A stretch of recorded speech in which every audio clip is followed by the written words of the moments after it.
Politics में दम और ताकत नहीं चलता क्या भाई साहब? ಮಳೆಗಾಲದಾಗ ಇವ್ರು ಹೋದ ಒಂದ್ ಕಡೆ ತೋರಿಸ್ತೀನಿ ನಿಮಗ ಏನು ಸರ್ವೆ ಮಾಡಕ್ ಹೋಗಿದಾಗ ಎಲ್ವಿ ಶಿವ ಕಾಲಾಗ ಚಸ್ಮಾ ಹಚ್ಕೊಂಡು ಅವ್ರು ಸರ್ವೆ ಮಾಡತ್ತಾರ.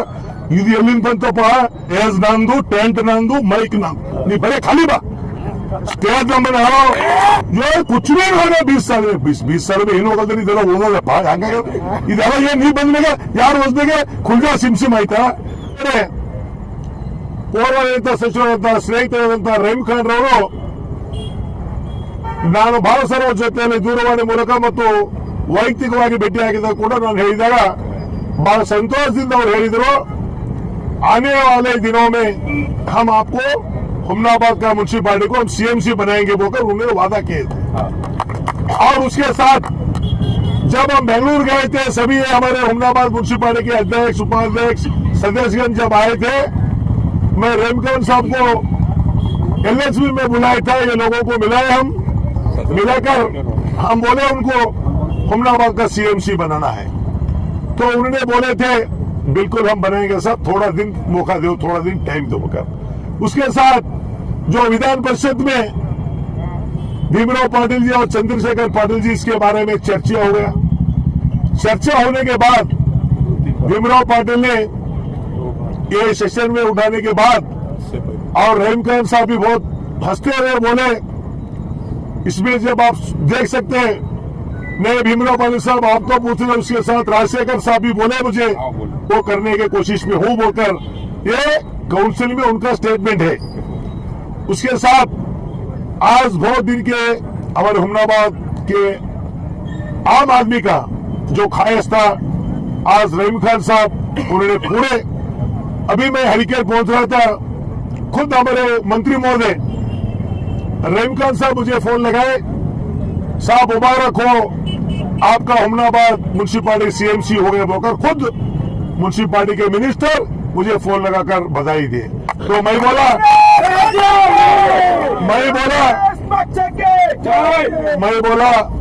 ये मैं आपको बधाई देना है, आपने हमारे हुमनाबाद म्युनिसिपालिटी को सीएमसी बनाए। मेरे तरफ से और हुमनाबाद के पूरे हमारे नागरिक की तरफ से आपको मैं बधाई देता हूं बोलकर मैं रहीम खान साहब को मैं बोला। आज खुश और उसके साथ आप खुद राजेश शुल्क है और कुछ लोग बोलेंगे फिर हम बने तुम बने बोलकर अभी कुछ 8 दिन के अंदर या 10 दिन के अंदर जो आपका पट्टन पंचायत हो जाएंगे, क्या म्युनिसिपालिटी हो जाएगा, वो भी 10 दिन 15 दिन के अंदर वो भी ऑर्डर आ जाएगा। वो भी आपको डॉक्टर बाबा साहब अम्बेडकर मूर्ति के सामने में ठहरकर बोल रहा हूं मैं। फिर कुछ लोग बोलते हैं होते मैं करे तुम करे, ये हो गया वो हो गया बोकर वो इसमें मत जाओ। अभी रहीम खान साहब वो भी मुझे बताए, मैं पूछा साहब ये तो हो गया लेकिन राजेश्वर भी करना है, आपका जिम्मेदारी है। तो उन्होंने बताया बिल्कुल हम बनाएंगे साहब, एक 8 दिन 15 दिन मेरे को मौका दो, वो भी मैं कर आपको फोन कर तू बोकर उन्होंने मुझे प्रॉमिस किए। ये बोलने का क्या है, मने के लिए कमता नहीं भीमराव साहब का उनका पूछना है, लेकिन जब मेरे को कॉन्स्टिट्यूंसी का आता तो उन्होंने बताया तो हुमनाबाद इसका भी आपके साथ है बोलकर। तो मैं इसलिए मैं आपको बोलना चाहता हूं आज बहुत ही बड़े दिन है, हुमनाबाद बहुत ही खुशी का दिन है। आपको मालूम है सीएमसी बने तो अपग्रेड हो गए तो क्या क्या सहूलतें मिलते और बजट भी हो जाता और मेरे ख्याल से आने वाले दिनों में सीएमसी के काउंसलर्स भी ज्यादा हो जाएंगे। अभी आज यहाँ पर हमारे साथ अध्यक्ष महोदय, उपाध्यक्ष महोदय, माजी अध्यक्ष और पूरे सदस्यगण सभी है और पिछले में भी जो सदस्यगण थे वो भी लोग साथ में, और वीरेंद्र पाटिल जो म्युनिसिपल के पहले अध्यक्ष थे वो माजी अध्यक्ष भी हमारे साथ है। ये बोलने का क्या है बोले तो ये हमारा खाली बात बोलने से नहीं, हम काम करके दिखाने वाले। और कुछ लोग बार बार मैं देख रहा हूँ हर बात पूछे तो खाली बोलते दम और ताकत, दम और ताकत, दम और ताकत लेकर क्या कर रहे हैं मुझे पता नहीं। दम और ताकत क्या है? परसों के दिन हम कौन से की यात्रा में गए थे, वहां पर कुश्ती खेल रहे थे, वो वहां पर दम ताकत बताए तो वहां पर किसके पास दम है किसके पास ताकत है, वो लोग कुश्ती खेलने वाले खेलते। ये इसमें पॉलिटिक्स में दम और ताकत नहीं चलता क्या भाई साहब? आपके माध्यम से मैं देखा, मैं बार बार बोल रहे हैं मेरे साथ दम और ताकत, दम और ताकत, दम और ताकत देखेंगे आगे आने वाले दिनों में। किसके पास क्या दम है, किसके पास क्या ताकत है, वो तो हम देखेंगे। बहुत बार उन्होंने स्टेटमेंट करे,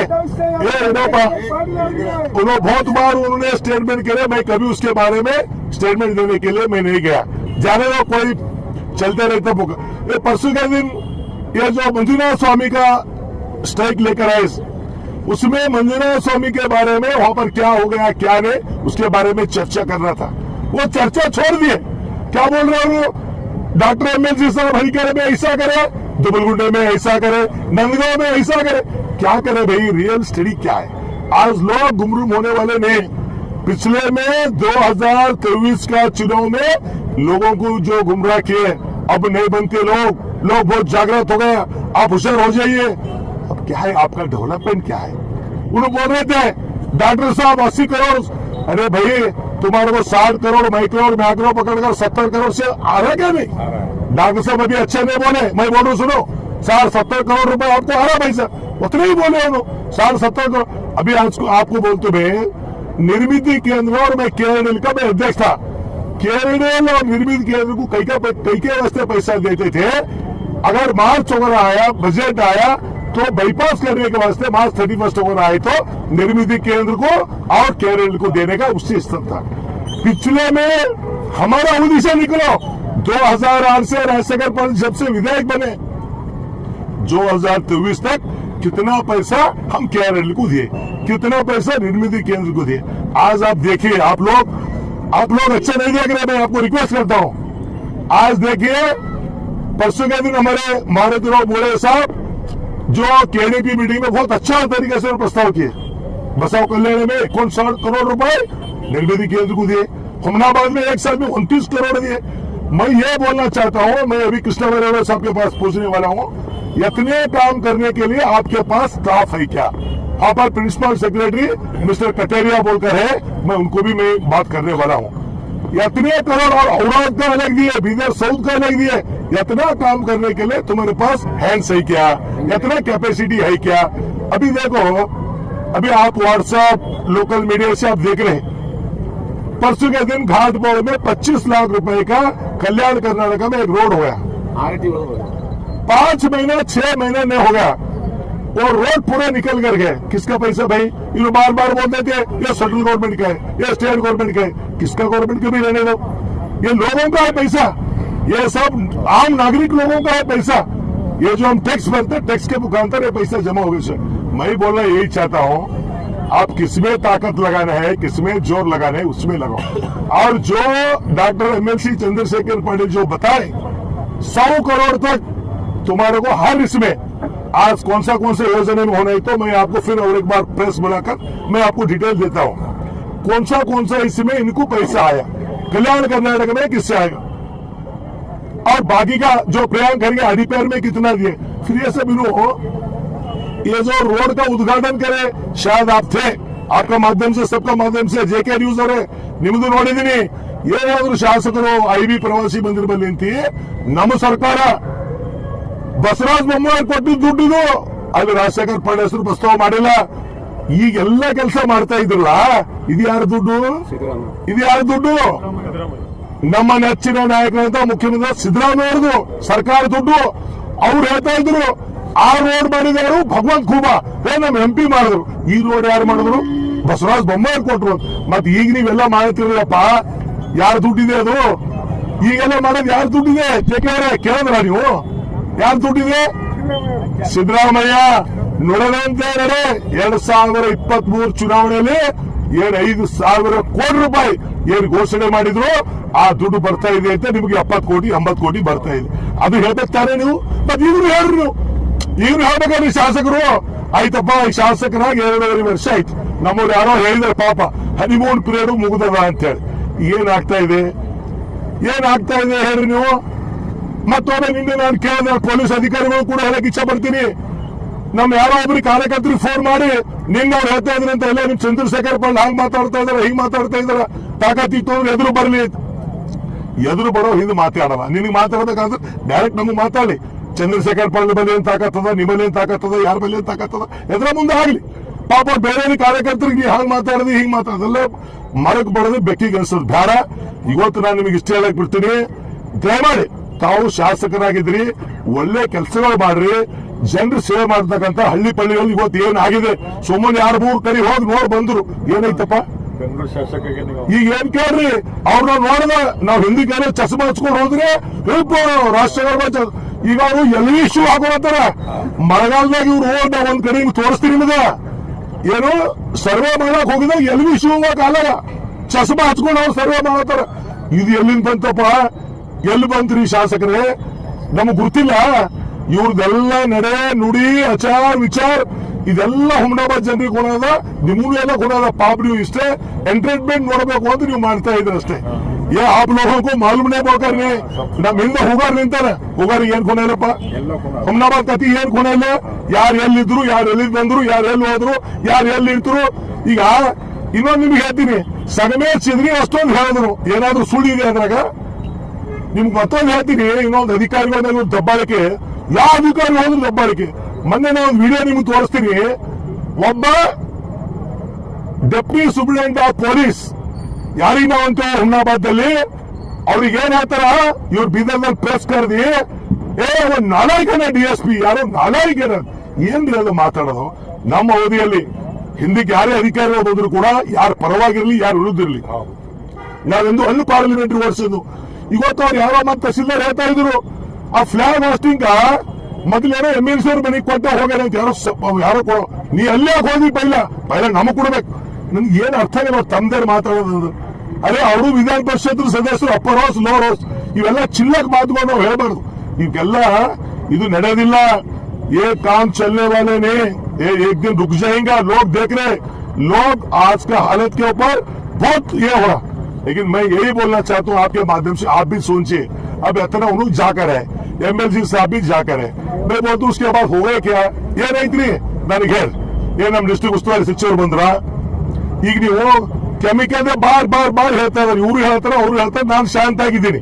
ಇವತ್ತು ಏನಿದೆ ಪರಿಸ್ಥಿತಿ ಹೇಳ್ರಿ, ಹುಮ್ನಾಬಾದ್ ನಿಮಗೆ ಸ್ಮೆಲ್ ಬರ್ತಾ ಇದೆಯಾ ಇಲ್ಲ, ಅದಕ್ಕೆ आप भी बोलो. हुडगी तक हमारे फार्म हाउस तक आ रहा. MLA साहब एक बार क्या बोले कि तुम्हारे KDP में, हुमनाबाद KDP में देखा डॉक्टर साहब उन सब, MLA का काम बंद करने का नहीं है, MLA का काम गवर्नमेंट को पहुंचना है, गवर्नमेंट को बताना है. बोले मैं आपको वीडियो डालू, यहाँ पर डाले से वीडियो देखिए. ಹುಮ್ನಾಬಾದ್ KDP ಏನಂತಾರ ಅವರು, ಇಲ್ಲ ನಾನು ಬಂದ್ ಮಾಡೋ ಕೆಲಸ ಇಲ್ಲ ಸರ್ಕಾರ. ಇಲ್ಲಿ ಐಬಿಗೆ ಈ ರೋಡ್ ಇನಾಗ್ರೇಷನ್ ಮಾಡಿದ್ದೇವೆ, ಶಾಸಕರಿಗೆ ಏನಂತಾರ ಕೇಳಿ, ಶಾಸಕರಿಗೆ ಏನಂತಾರ, ಇಲ್ಲ ನಾನ್ ಶಾಸಕರಾದ್ಮೇಲೆ ನಾನು ಅದು ಬಂದ್ ಮಾಡ್ದ. ಏನ್ ಮಾಡ್ಬೇಕಂತ, ಅದು ಮಾಡ್ಬೇಕಂತ ಇಚ್ಛಾಶಕ್ತಿ ಬೇಕಂತ ಅವ್ರಿಗೆ ಇಚ್ಛಾಶಕ್ತಿ ಬಂತಂತ. ಏನ್ ಬೇಕಂತ ಅವ್ರಿಗೆ, ಅದು 40 ವರ್ಷದ ಅವ್ರಿಗೆ ಬಂದಿಲ್ಲ, ನನಗೆ 2 ವರ್ಷದಾಗ ಮಾಡ್ತಕ್ಕಂತ ಇಚ್ಛಾಶಕ್ತಿ ಬೇಕಂತ. ಎಂತದ್ರಿ ಮಾರೇರಿ, ನಿನ್ನ ಇಚ್ಛಾಶಕ್ತಿ ಏನಿದೆ? ಇವತ್ತು ಡೆವಲಪ್ಮೆಂಟ್ ಏನ್ ನಡೀತಾ ಇದೆ, ಡೆವಲಪ್ಮೆಂಟ್ ಏನಿಲ್ಲ. ನಿಮ್ಗೆ ಹೇಳ್ತಾ ಇದ್ದೀನಿ, ಬರೀ ಅವ್ರ ಪರಿವಾರ ಡೆವಲಪ್ ಆಗ್ತಾ ಇದೆ. ಇವತ್ತು ಭಾರತೀಯ ಜನತಾ ಪಕ್ಷದವರು ಹೇಳ್ತಾ ಇದ್ದಾರ, ಅಲ್ಲಿ ಇಲ್ಲಿ ನೋಡ್ತಾ ಇದಾರ, ಎಲ್ಲಿ ಏನಾಗಿದೆ, ಯಾವ ಕಾರ್ಯಕರ್ತರು ಎಲ್ಲಿ ಇದು ಮಾಡ್ತಾ ಇದ್ರು, ಎಲ್ಲಿ ಏನಿಲ್ಲ. ನೀವೆಲ್ಲ ಕೆಲಸಗಳು ತೆಗೀರಿ. 3 ಜನ 4 ಜನ ಕಾಂಟ್ರಾಕ್ಟರ್ ಇವರೇ ಮಾಡ್ತಕ್ಕಂಥ ಇದ್ರು ತೊಡಗಿದಾರ. ಆ ಸಲುವಾಗಿ ಹೊಸ ಚಾಲು ಆಗ್ಯಾವ, ಬಿಟ್ಟು ಹೊಸ ಫ್ಯಾಕ್ಟ್ರಿ ಚಾಲು ಆಗ್ಯಾವ. ಈಗ ಅವ್ರ ಜೊತೆ ಒಪ್ಪಂದಲ್ಲ. ಈಗ ಕೇಳ್ರಿ, ಮುಂದೆ ನಾನು ಮೊನ್ನೆ ನೀವು ಹೇಳ್ತೀನಿ ಕೇಳ್ರಿ, ಅದು ಸುಳ್ಳಲ್ಲ. ಮೊನ್ನೆ ಯಾರೋ ಮನೆಗೆ ಹೋಗಿದ್ರು, ಮನೆಗೆ ಹೋಗತ್ತನ ಮಾನ್ಯ ಶಾಸಕರು ಅವ್ರು ಯಾರೋ ಮೃತ್ಯುಂಜಯ ಅಂತ ಕೊಲ್ಲಾಕ್ ಕುಂತಿ ಪೊಲ್ಯೂಷನ್ ಬೋರ್ಡ್ ಅವ್ನ ಹೆಸರು ಮೃತ್ಯುಂಜಯ ಅಂತ 1 ಗಂಟೆ ಅವನಿಗೆ ಕೊಲ್ಲ ರೂಮ್ಗೆ ಹಾಕೊಂಡು ಕುಂತಾರೆ. ಏನ್ ಮಾತಾಡ್ತೀರಪ್ಪ 1 ಗಂಟೆ ಅವನ ಸಂಗತಿ ನೀವು ಕುಂತಿಲ್ಲ ಅಂತ ಅವ್ರು ಹೇಳಿ, ನಾನು ಅಧಿಕಾರಿಗಳಿಗೆ ಕರೆಸ್ತೀನಿ. ನೀವು ಯಾರು ಜೈಲ್ ಕುಂತೀರಿ, ಯಾರು ರೂಮ್ನಾಗ ಕುಂತೀರಿ, ನಾನು ತೋರಿಸ್ತೀನಿ ಅವ್ರಿಗೆ. ಕುಂತ್ರೆ ಏನ್ ಮಾಡಿದ್ರಿ, ಬರೀ ಕಮ್ಯುನಿಕೇಶನ್ ಅವ್ರಿಗೆ ಕರ್ಸ್ರಿ. ಜೈರಾಬಾದ್ ಬರ್ ಹೋಗ್ಬೇಕು, ಅವ್ರ ಜೊತೆ ಮಾತಾಡ್ಬೇಕು, ದುಡ್ಡು ತಗೋಬೇಕು, ಬಿಡ್ಬೇಕು. ಇವತ್ತಿನ ತನೂ ರೈತರು ಇವತ್ತೇನು ಹಳಿಕೆ ನಮ್ಮದು ಕಲ್ಲೂರ್ ಗಡವಂತಿ ಮೋಳಕೆರೆ ಬಸಂತಪುರ ಪರಿಸ್ಥಿತಿ ಹೆಂಗದ ನೀವು ನೋಡಿ. ನಾನು ಹೇಳ್ತಕ್ಕಂಥದ್ದಲ್ಲ, ಇವಾಗ ಹುಮ್ನಾಬಾದ್ನಾಗ ಜನ ನೆರಳ್ತಾ ಇದಾರ. ಇವತ್ತು ಇಂಥ ಇದರಲ್ಲಿ ಶಾಸಕರು ಅದಕ್ಕೆ ಸ್ವಲ್ಪ ಗಮನ ಕೊಡು ಅಂತ ಹೇಳ್ರಿ. ಮತ್ತು ನೀವು ದಯಮಾಡಿ ಇರೋದು ವಸ್ತುಸ್ಥಿತಿ ಏನಂದ್ರೆ ಅದು ಜನರಿಗೆ ಮನವರಿಕೆ ಮಾಡ್ತಕ್ಕಂಥ ಕೆಲಸ ತಾವು ಕೂಡ ಮಾಡ್ರಿ. ನಾನು ಶಾಸಕರಿಷ್ಟೇ ಕಿವಿ ಮಾತು ಹೇಳಕ್ ಇಚ್ಛೆ ಪಡ್ತೀನಿ. ತಾವು ಶಾಸಕರಾಗಿದ್ರಿ, ಒಳ್ಳೆ ಕಾರ್ಯ ಮಾಡ್ತಕ್ಕಂಥ ಕಾರ್ಯದಲ್ಲಿ ತೊಡಗಿರಿ. ಅವ್ರು ಹೇಳ್ತಾ ಇದ್ರು ನಮ್ಗೆ ಯಾವ್ದು ಸಪೋರ್ಟ್ ಇಲ್ಲ, ನೀವು ಒಳ್ಳೆ ಕೆಲಸ ಮಾಡ್ರಿ, ನೀವು ಸಂಪೂರ್ಣವಾದಂತ ಸಹಕಾರ. ಈಗ ನಾವು ಮುನ್ಸಿಪಾಲಿಟಿ ಅಧ್ಯಕ್ಷ ಉಪಾಧ್ಯಕ್ಷ ನಿಂತಾರೆ, ಅವ್ರಿಗೆ ಅದಕ್ಕೂ ಕರೆಯಲ್ಲ, ಅವ್ರವರೇ ಹೋಯ್ತಾರೆ. ಈಗ ಆ ರೋಡ್ ಮಾಡಿದ್ರು, ಹುಮ್ನಾಬಾದ್ ಮೊದಲನೇ ಪ್ರದೇಶ ಬೇಕಾಗಿಲ್ಲ, ಮತ್ತೇನ್ ಮಾಡ್ತಾರ ಮುನ್ಸಿಪಾಲಿಟಿ ವರ್ಕ್ ಅವ್ರು ಹೋಗಿ ಕತ್ತರಿಸ್ತಾರ, ಅವ್ರು ಪೂಜೆ ಮಾಡ್ತಾರ, ಇವ್ರಿಗೆ ಕೊಡೋನು ಇರಲ್ಲ. ಸಿಂಗಿನ ಕೇರಳ ಅವರೇ ಮಾಡಿದ್ರು. ನಮ್ಮ ಅಧ್ಯಕ್ಷ ಉಪಾಧ್ಯಕ್ಷ ಮನ್ನ ನೀರು ಬಂದಿಲ್ಲ ಅಂದ್ರೆ ಅದಕ್ಕೆ ಅಧ್ಯಕ್ಷ ಉಪಾಧ್ಯಕ್ಷರು ಕಾರಣ, ಮತ್ತೆ ಅದಕ್ಕೂ ನೀವೇ ತಗೋಬೇಕಲ್ಲ ಸರ್. ಈಗ ನೀರು ಬಂದಿಲ್ಲ ಅಂದ್ರೆ ಅವರೇ ಕಾರಣ ತಗೋಬೇಕಲ್ಲ. ಇಲ್ಲ ಇದಕ್ಕೂ ನಾನು ತಗೋತೀನಿ ಅಂತೇಳಿ ಅದಕ್ಕಿಲ್ಲ. ಕಾಂಗ್ರೆಸ್ನವ್ರು ಅವ್ರ ನೋಡ್ರಿ, ಕಾಂಗ್ರೆಸ್ದವ್ರು ಅವನು ಅಂತ ದುಷ್ಟ ಕೆಲಸ ಮಾಡಲ್ಲ, ನಾವು ಮಾಡಕ್ ಹೋಗಲ್ಲ. ನಾವು ಹುಮನಾಬಾದ್ ನಾಗರಿಕರು 78 ನಮ್ಗೆ ಗೆಲ್ಸ್ಯಾರ. ಈಗೇನ ಇದು ಆಕ್ಸಿಡೆಂಟಲ್ MLA ಬಾರ್ ನಾವು ಸೋತರು ಏನಂತ ಅರ್ಥ ಆಗಿಲ್ಲ. ಎಷ್ಟು ಮಂದಿ ಸೋತಿಲ್ರಿ? ಅಟಲ್ ಬಿಹಾರಿ ವಾಜಪೇಯಿ, ಸೋನಿಯಾ ಗಾಂಧಿ, ಇಂದಿರಾ ಗಾಂಧಿ, ಇವ್ರೆಲ್ಲ ಎಂತೆಂತ ಮಹಾಪುರುಷರು ಎಂತೆಂತ ಸೋತಿದ್ರು. ನಾವು ಸೋಲೋದಲ್ಲ.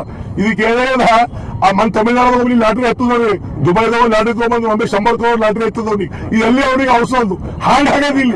ಇದು ಹಾಂಗ್ ಆಗ್ಯಾರ. ಇದು ಹೆಂಗಾಗ ಕೇಳ್ರಿ, ಜವಾನಿ, ರೊಕ್ಕ, ಅಧಿಕಾರ ಇವು ಮೂರು ಕುಸ್ಕೋಬೇಕಾದ್ರೆ ಶಕ್ತಿ ಬೇಕಾಯ್ತದ. ಆ ಶಕ್ತಿ ಇಲ್ಲ ಅವ್ರ ಬಳಿ.